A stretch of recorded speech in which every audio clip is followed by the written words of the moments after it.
Welcome to Let's Talk Bowling with Andrew Frawley.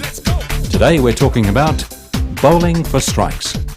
Before we join the coach for today's session, let's review what we covered in our last program.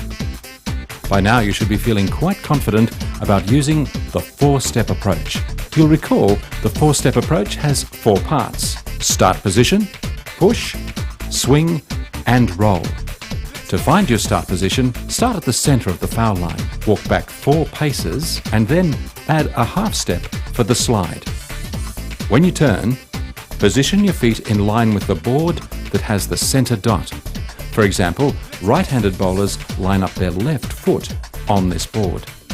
You hold the ball about waist high in both hands, slightly to the right with a little more weight on your left foot. Now you're ready for the push. Your right foot and arm move out together. As you walk forward, your arm extends and the ball swings down and back naturally.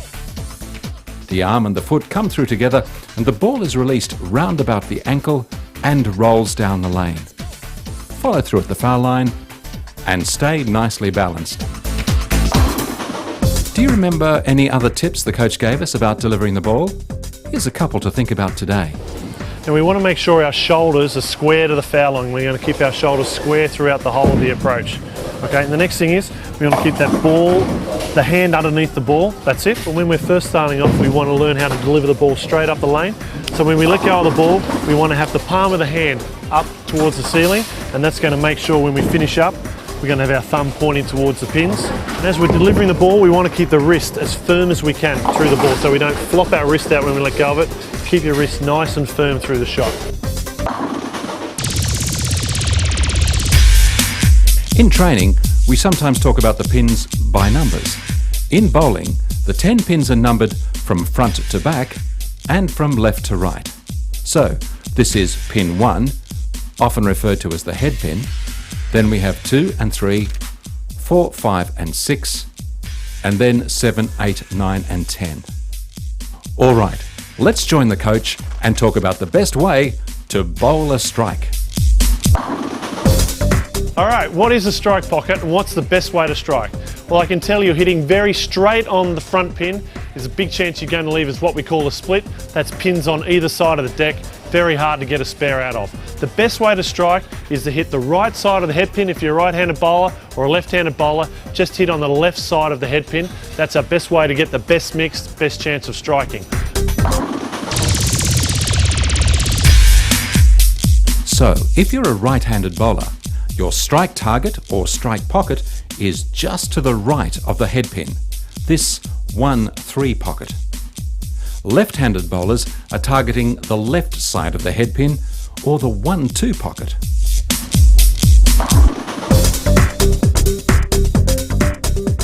When most people start bowling, they just aim for the pins, but those are 18 metres away. Wouldn't it be great if you had something closer to aim at? Well, you do. Every lane has a special built-in targeting device to help you knock over more pins. Just over 4 metres down your lane, you'll see a series of arrows, and these give you a closer aiming point, as the coach explains. The arrows line up with the dots that have been placed on the approach. So we have arrows at every 5 boards, and the middle arrow lines up with the middle dot, so we can use the middle arrow and the middle dot to work out where we want to stand.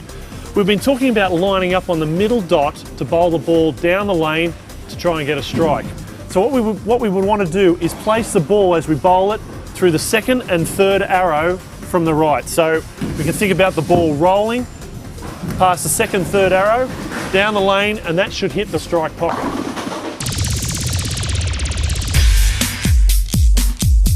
Okay, now we've talked about starting on the middle dot, and then we've spoken about rolling the ball between the second and third arrow to line up with our strike pocket.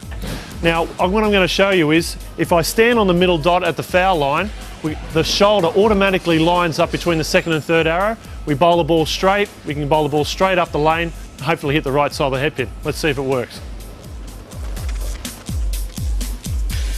I'm standing on top of the middle arrow, and you can see then my shoulder automatically lines up between the second and third arrow. Take aim, and remember during your approach we're aiming at the arrows, not looking at the pins.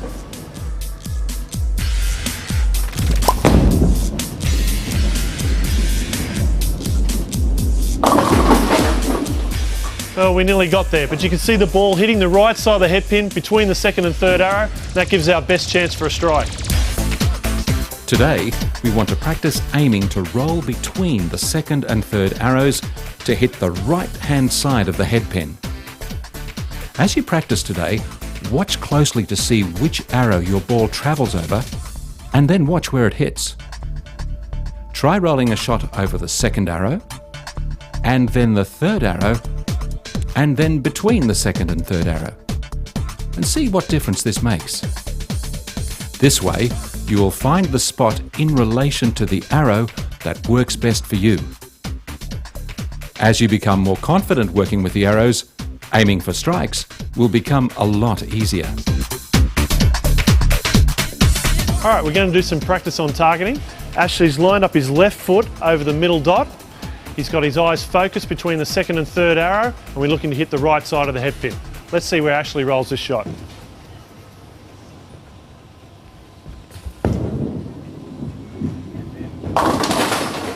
All right, Ashley, whereabouts will we roll that ball? That was about the third arrow. That's right, yeah, just a little bit to the left of the third arrow.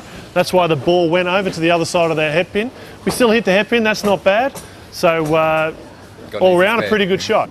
And what we want to do now is practice aiming our targets and watching the ball roll between the second and third arrow. And just keep practicing, head down, good balance at the line, and see the ball going between the second and third arrow. We'll leave you to get some practice. Good roll. In our next session, we'll talk about spare shooting. That's in the next episode of Let's Talk Bowling. See you then.